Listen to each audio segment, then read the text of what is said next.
truth is that my father is a malignant presence, a bully and a liar, and he was fully personally aware of these events for many years and made efforts to hide and cover up. This, to me, is one of the most dramatic betrayals in recent TV history. A son stabbing his father in the back at a press conference. So in the finale of the second season of Succession, a show on HBO, Kendall Roy, one of the main characters, gives that press conference. And he denounces his father, Logan Roy, the head of a massive right-wing media empire. And Kendall basically invites the Justice Department to look into the family business. These struggles might look familiar to a lot of viewers. A family headed by a right-wing billionaire who's been stoking culture wars and poisoning the political landscape for decades. In other words, the Roys look a little bit like the Murdochs, or even the Trumps, with a powerful, amoral father and his competing, sometimes pathetic children waiting for him to go away so they can inherit the company. When the show first aired in 2018, 1 year into the Trump administration, you might think that a lot of audiences wouldn't have the stomach to follow the antics of this hyper-wealthy, ostentatiously callous family through several seasons of wrongdoing. But the funny thing is, the more closely Succession resembles our terrible real world, the more people like us want to talk about it. It probably generates more online discussion than any TV show I've seen since maybe even Game of Thrones. And I think that might be because Succession is both a show about the people who wield political influence behind the scenes and a show about crime. Season 3 of Succession premieres on October 17th. Today we're talking about why people like us like to watch people like the Roys and what the show tells us about white-collar crime. I'm Alex Pareene. And I'm Laura Marsh. This is The Politics of Everything. Would you like to hear more from TNR? Every day, our writers and editors work to bring you the reporting and analysis you need to make sense of the world. But we can't do it without you. Please consider subscribing to The New Republic with our special offer at tnr.com/special offer. That's tnr.com/special offer. Our first guest is Daniel D'Addario, the chief television critic for Variety. Daniel, thank you so much for joining us today. Thanks for having me. So, I would imagine if you're listening to this, you probably already enjoy the show Succession. But for the sake of anyone who might just be curious, what is Succession? What is the show about? Succession is a drama with heavy comic elements about a family called the Roys. Their aging patriarch is the CEO of a media corporation that he's built, and his 4 adult children scrabble over who will be the favored child to follow most closely in his footsteps, and their fortunes rise and fall. Any similarities to various oligarchic industrial families, including most especially the Murdochs, have been picked apart since the first season, but the Roys definitely have elements all their own from the mind of the show's creator, Jesse Armstrong. Right. Because that was kind of a fun game early on, was sort of spot the reference. But now you're saying these characters, after 3 seasons, they're more than just the sum of references. They actually are like compelling and interesting on their own. I would say so, yeah. I mean, certainly in this 3rd season, without giving anything away, the ability to draw comparisons, especially in the realm of politics, has grown more robust. It's a lot easier to see certain things. However, if it were just this part is Sumner Redstone's daughter and this part is Don Jr., it wouldn't be the success that it is. Right. And I think what keeps us watching is that they are their own kind of monsters. It's funny because if you go back to the first episode where Logan has had his stroke and the family are all kind of like outside his hospital room deciding like what's their move going to be if he dies, the thing that most reminded me of was not a contemporary media family, but Armando Iannucci's film, The Death of Stalin, where all the nomenclatura around Stalin being like, should we try and bring him back to life? And so it kind of has this like analysis of power on that level too. It's a fascinating portrait of what happens when a kind of dominating power recedes or is beginning to recede, because these 4 adult children have spent their lives with the climate entirely defined by Logan, that's the father, Logan's moods. They've spent their entire life studying this man, and yet in his senescence, they're suddenly left without a clue because he's so capricious, and also because it's a frightening situation to suddenly have one's lodestar removed, right? The comparison to Stalin-era functionaries in a comedy is really apt because he is such a looming figure that they literally can't imagine the terrain without him, even though they need to figure out their post-Logan futures if they want to have one. That's one of the, I think, political parallels in the show that I want to draw here that I feel like is less touched upon than the more obvious ones. There's an aging person holding on to power, and I think a lot of us have seen a lot of that in our real lives and in American politics. And from a sort of meta-fictional sense, when you watch the first season, especially those first few episodes, do you think that this is a show about Logan, about Brian Cox? You think this is a show about him maybe even dying, maybe leaving, and then the chaos that happens after his departure? But he just sticks around. Like, that's one of the, I find, really interesting things textually about the show, is that it's premised on this idea of him going away and he just won't do it. And everything's about him maintaining his hold on power. We all think, like, what if Rupert Murdoch, what's going to happen after him? He's not going anywhere either. He still is running Fox News and the New York Post. You know, Dianne Feinstein won't retire. Like, this is like it's kind of a show about this age cohort of people that can't release their grip on power. Right, and it becomes impossible even to imagine generational change of the sort that throughout history has been pretty natural and unencumbered, right? Like, it is time for the Roy children to do whatever is next in their lives other than taking orders from their father.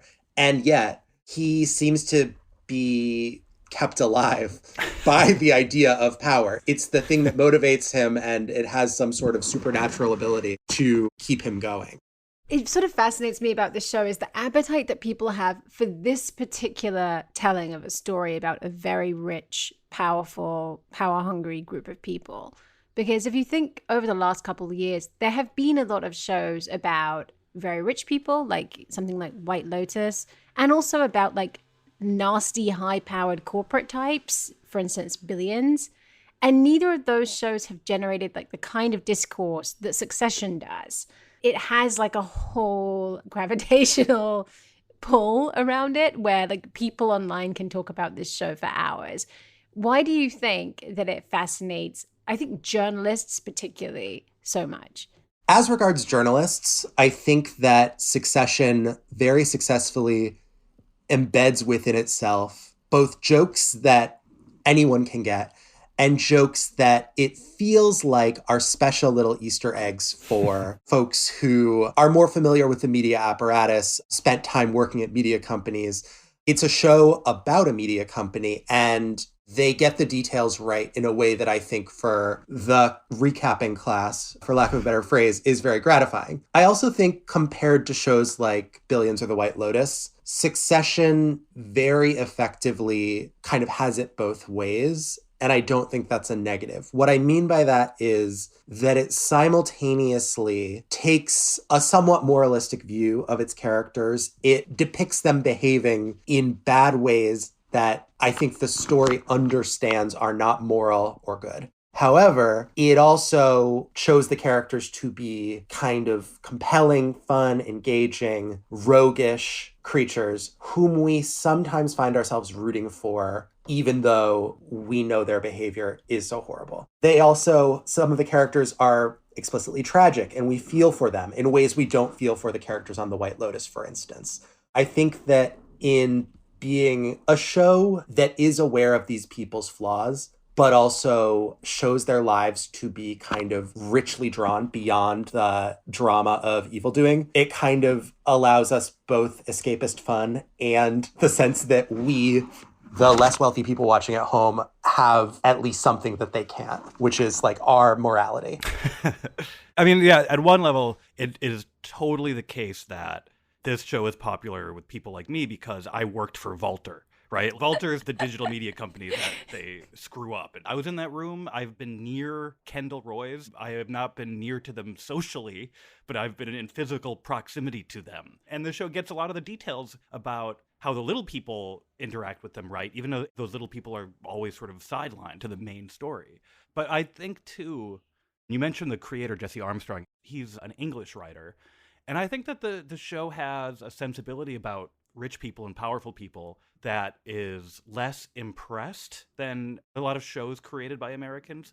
Sort of like less impressed by the trappings of wealth and more able to see how these wealthy characters, they can be flawed in these grand and operatic ways, but they can also just be like pieces of shit too. Yes, yes, absolutely. I was recently watching the episode where they visit the old money family. Yeah. You could say maybe this universe's fictional Salzburgers, right? And the matriarch of that family, played by Cherry Jones, waits for her servant to finish preparing a roast, picks it up herself and walks it out of the kitchen, and her family applauds her. Yeah. This is a show that understands why that's absurd and has the imagination to imagine that kind of like almost ludicrous theft of someone's labor for attention for yourself. That's a funny episode too, because like you said, they're with the old money people. And then you're suddenly like, even if you know all the ways of Roy's are horrible the whole time, you're like, well, these rich people are even worse. Yeah,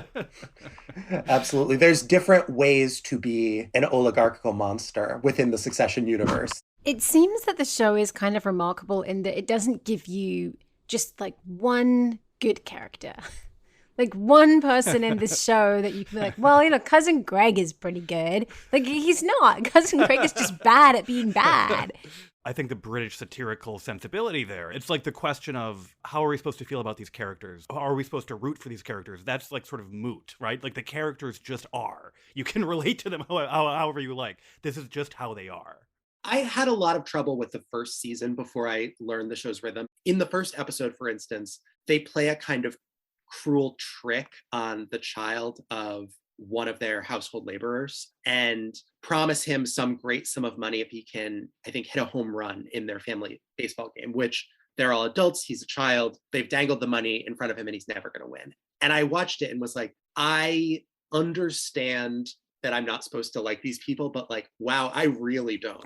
And why should I care about what they get up to? And it took some time to get attuned to the show's wavelength.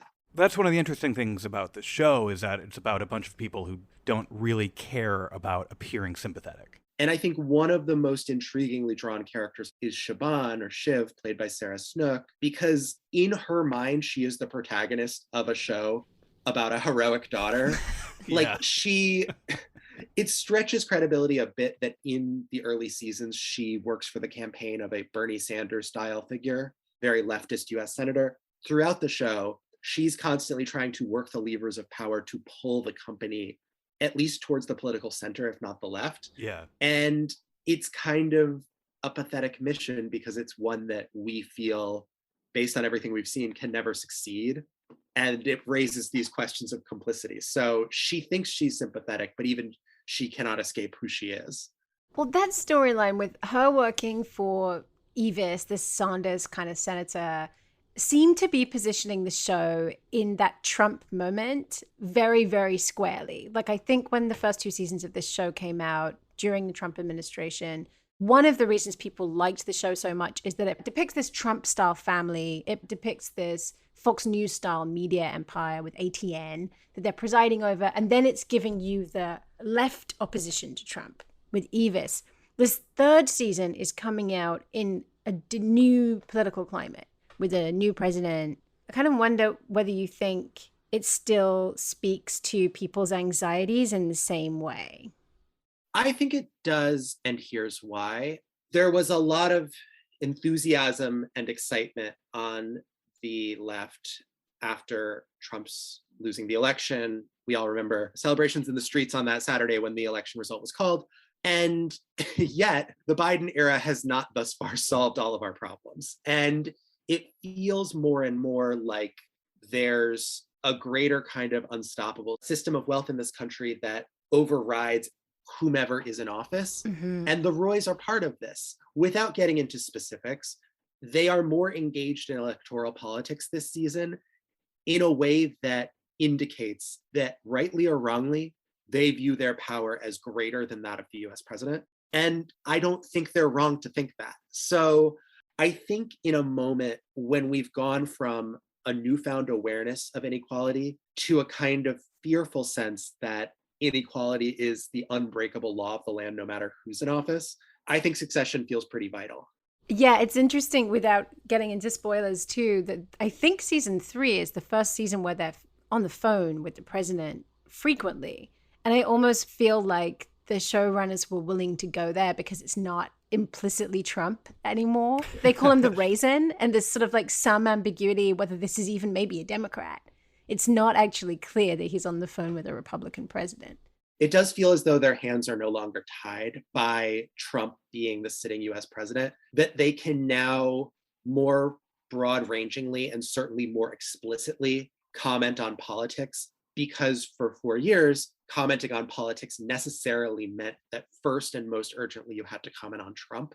Now a show that's all about the system can really show us that system, and we see more of ATN's impact on politics. We see the ways in which ATN's impact may be waning in the face of the nascent power of YouTubers and social media. So that's all stuff that I think would have been harder to explicitly depict when it felt as though the first thing the audience would expect would be capital C comment on Trump. So thank you to the American people for once again electing a fully generic president. For the sake of fiction, we once again have just a generic white male president, and our satire can be good again. Yeah, it does feel like when they're on the phone with a generic unnamed president, you can imagine it's Biden. Why not? Whereas Trump has that energy all his own that kind of inherently spoils comedy. Daniel, thank you again for spending the time to talk to us today. Thanks, guys. It was a pleasure. You can read Daniel's review of Season 3 of Succession at Variety.com. After the break, we'll be back to talk some more about Succession. It's a satire, but is it also a crime show? Privacy law isn't working. Ari Ezra Waldman's new book, Industry Unbound, published by Cambridge University Press, exposes precisely how the tech industry conducts its ongoing crusade to undermine our privacy. Based on interviews with scores of tech employees, Waldman reveals that companies don't just lobby against privacy law, they also manipulate how consumers think about privacy and how their employees approach their work. In contrast to those who claim that privacy law is getting stronger, Industry Unbound shows why recent shifts in privacy law are precisely the kinds of changes that corporations want. This powerful account should be read by anyone who wants to understand why privacy laws are not working and how corporations trap us into giving up our personal information. Industry Unbound by Ari Ezra Waldman is available through all good bookstores and online retailers.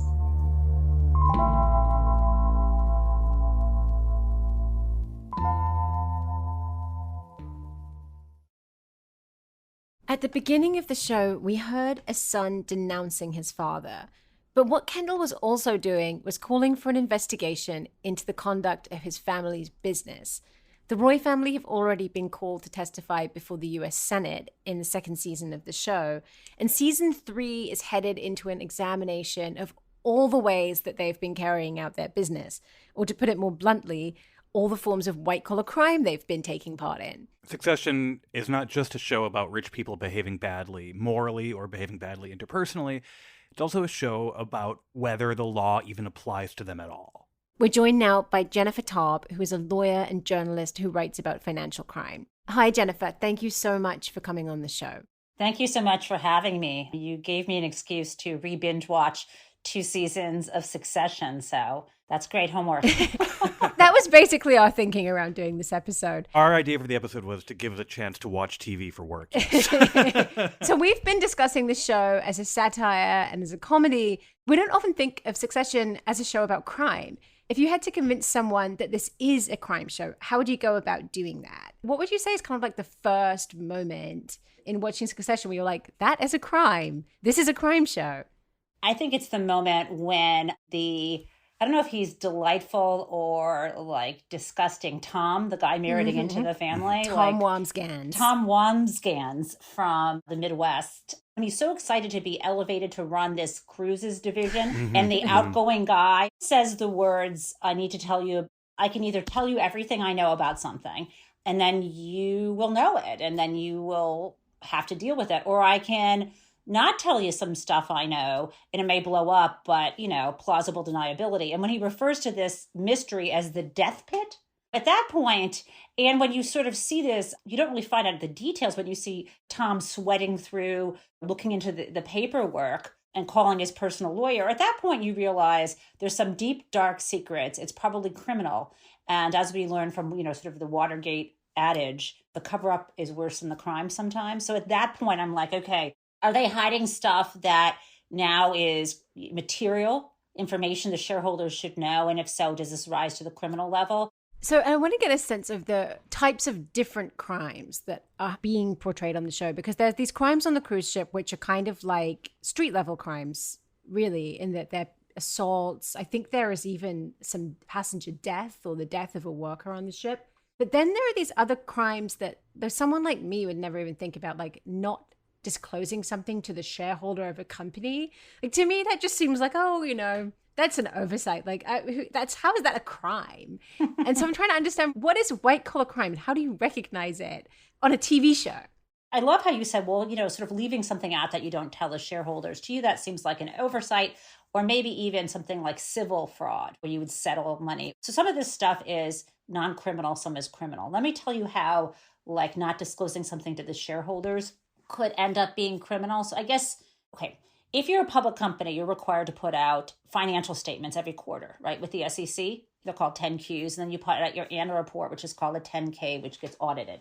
And in there, you're trying to give them a fair and full statement of your financial condition of the company, meaning what are your assets and what are your liabilities? What's your income and what are your expenses? If you have a major liability that you're not disclosing, whether it be a loan that you've taken out, or if it's a major liability because you have potential multi-million-dollar lawsuits that you haven't disclosed, you haven't put a number on a liability, which makes your company look like it's healthier than it is. Mm-hmm. So where this gets into securities fraud under Section 10B of the 1934 Act, for example, is if, let's say, Alex is a shareholder who's like, I really think I like the direction. You read the financial report. If you decide to go on your Robinhood account and buy 100 shares. Right. Because I read the report and I'm like, this fundamentals seem solid. It looks like. Right. So if you purchased a security and you relied on this information, then it comes out a month later, the truth comes out about the cruises division, and now the stock drops by 80%. And you've lost 80% of your value, that would be a situation where you might bring a case yourself civilly. You're actually required to disclose risk factors. That's one of the requirements in your quarterly statements. The failure to disclose this risk factor, for example, if they didn't, and if it was done knowingly and willfully, the SEC might refer it to the Department of Justice for criminal charges. The tricky thing is that is always going to be the mental state. Because, everyone, so this is exactly why hiding it and not knowing actually who knows. Hiding it proves that you knew it was bad. Whereas shredding the document proves someone knew it was bad, but if you can't show that. Oh, right, yeah. How high up the chain did this go? White collar crime is interesting because it does seem identity dependent, right? Like committing a crime while wearing a business suit. Not like if you put on a suit and murder someone, but committing a crime in the course of being a white collar person.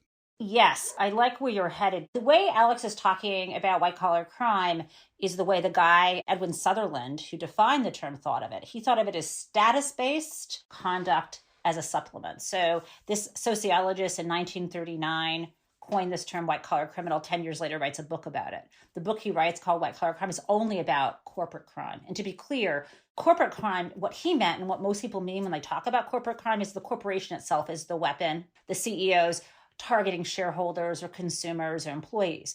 So Sutherland's definition of white-collar criminal was somebody of high social status and respectability in their community, in his community, who commits crime in the course of his occupation. Mm-hmm. Again, leading first with status, then going to conduct. Today, lawyers like me, and a tendency generally, even at the FBI, is to think of it in terms of conduct, right? So it's wire fraud, it's mail fraud, it's environmental crimes, it's securities fraud, it's money laundering, it's tax evasion, and so on. And in doing so, we've really lost the plot because Sutherland, because he was a sociologist and not a lawyer and wanted to study this phenomenon of white-collar crime, he wanted to count and measure and study the people who got away with it. Mm-hmm. And he made this analogy. He said, people who study gangsters and mobsters, we watch The Sopranos, and you call those folks mobsters.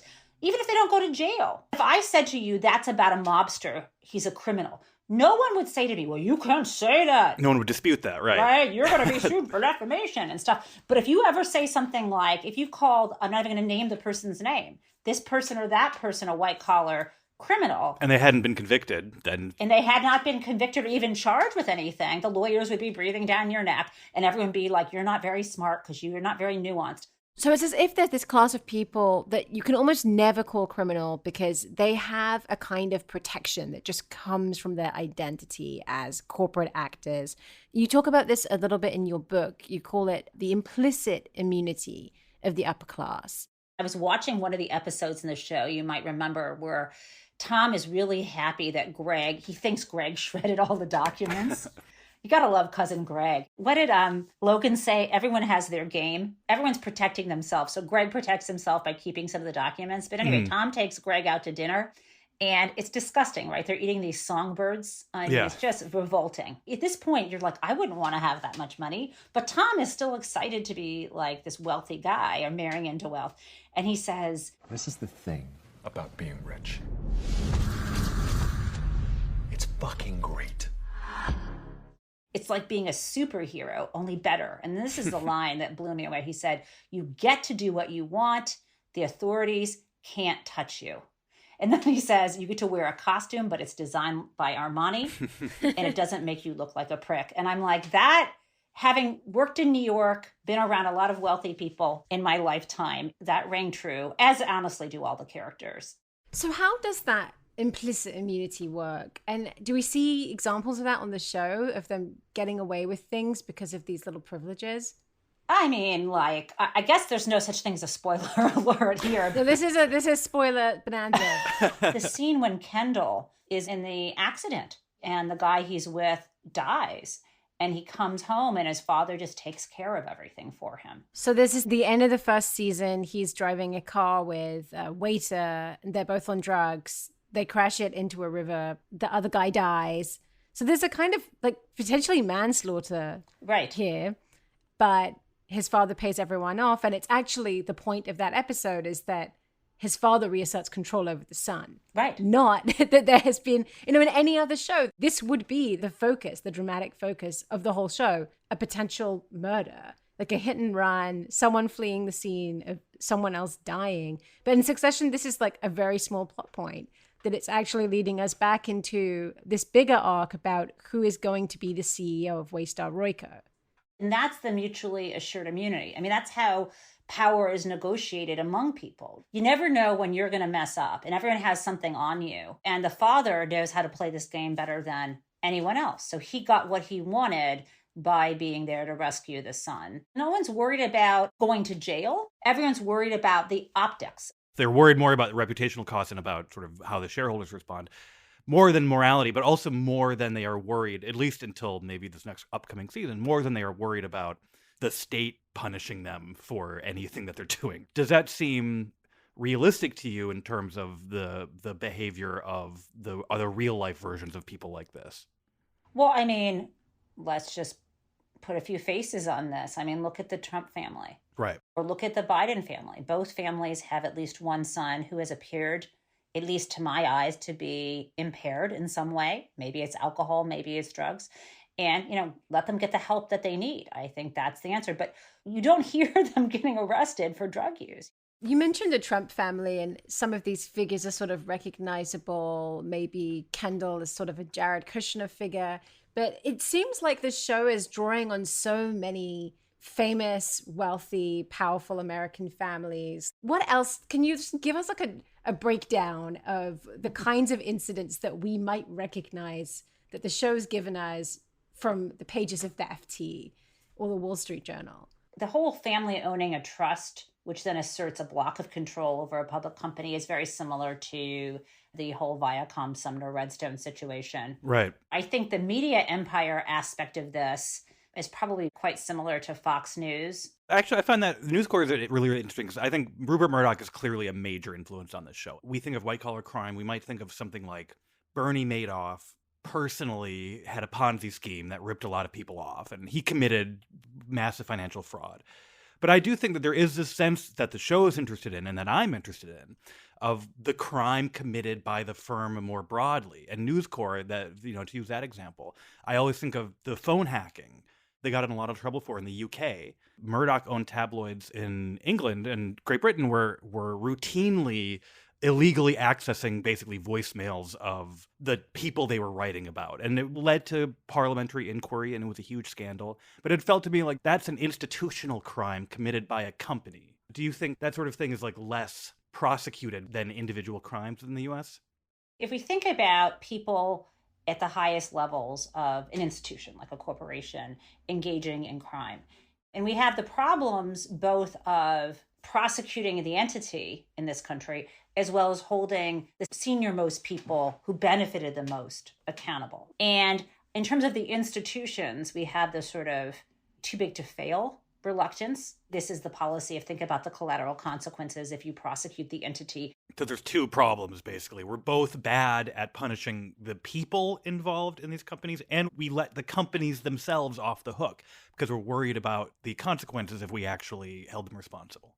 There's a tendency for the Department of Justice, when there was, credible evidence that an institution had criminal liability, that they would enter into what's called a deferred prosecution agreement or a non-prosecution agreement, where they say, we'll put off prosecuting you and we'll put the statute of limitations on hold, or we just won't prosecute you, either one. And, here's what you have to do over this 3 to 5 year period. It basically involves like an outside compliance monitor, and it involves paying a boatload of money. And the rest of it is usually just like follow the law, and you weren't doing that before. Right. And those kinds of things is what we've seen. A corporation can't go to prison anyway. And so not having the felony maybe isn't a big deal. But what about the individuals at the corporation who orchestrated this and benefited from this?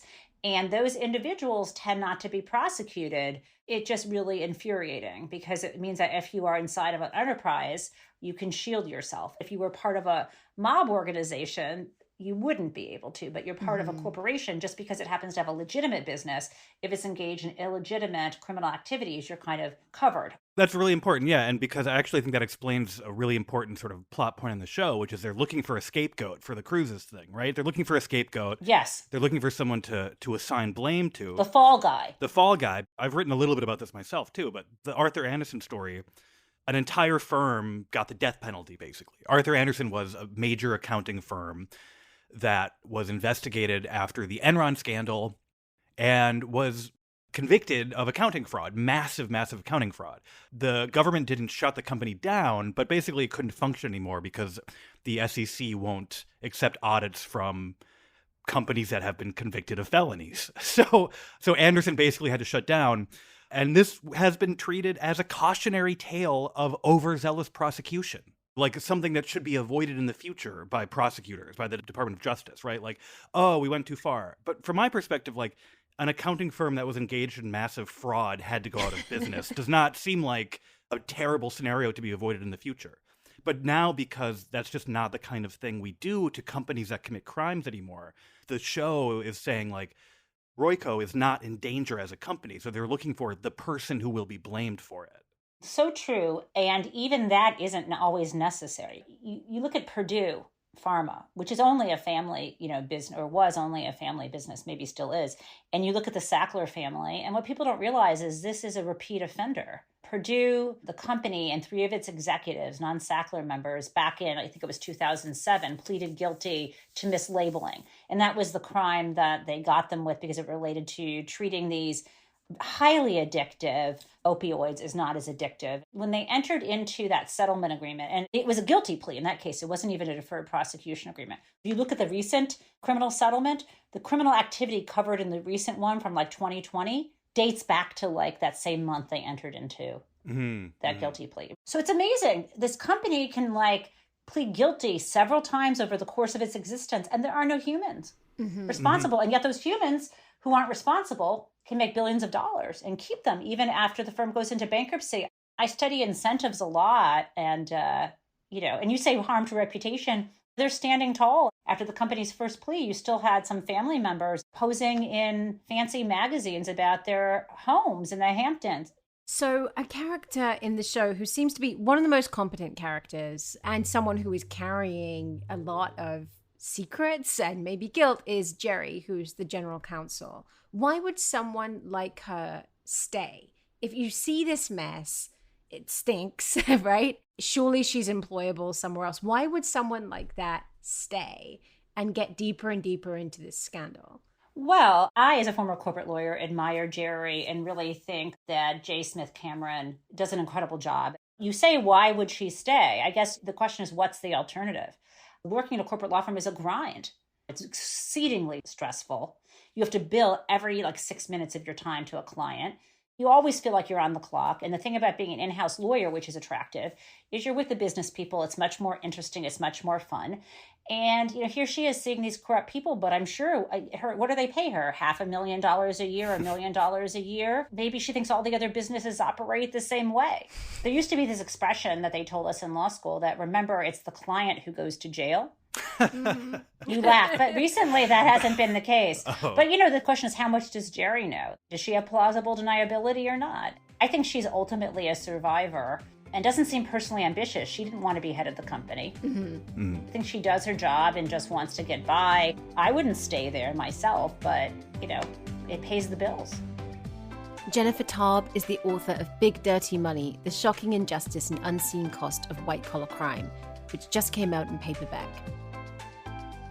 The Politics of Everything is co-produced by Talkhouse. Emily Cook is our executive producer. Melissa Kaplan is our audio editor. If you enjoy The Politics of Everything and want to help support the show, please go to wherever you get your podcasts and rate or review us. Every review helps. As always, thanks for listening.